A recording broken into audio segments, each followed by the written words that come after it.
Hello viewers, আজকে দেখাতে চলেছি নেপালের কাঠমান্ডুতে। এটি বিশেষ করে ছায়া সেন্টারে, যেটা বিএসএফ গ্লোবাল ক্রোয়েশিয়া একসময় জনপ্রিয় ছিল, যারা বাংলাদেশে যারা বিএসএফ গ্লোবাল ফেস করতে যেতেন।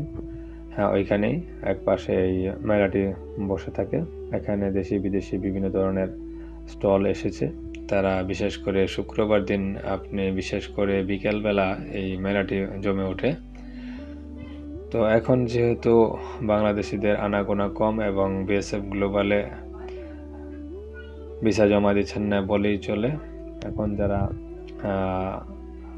বিশেষ করে যাদের পাসপোর্ট বিএসএফ গ্লোবালে জমা রয়েছে তারা রয়েছেন, এছাড়া যারা নতুন করে যাচ্ছেন ঘোরার জন্য ভিজিটে, এজন্য তারাই একমাত্র উপভোগ করতে পারেন।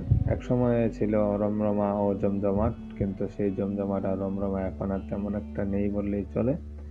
বিএসএফ গ্লোবালকে কেন্দ্র করেই আসলে এই মেলাগুলো জমে উঠত।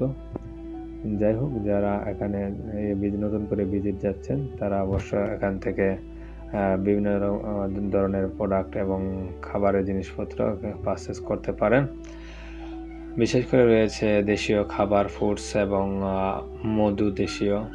এছাড়া রয়েছে, দেখতে পাচ্ছেন, অনেকে খাবার তৈরি করে বিক্রি করতেছে।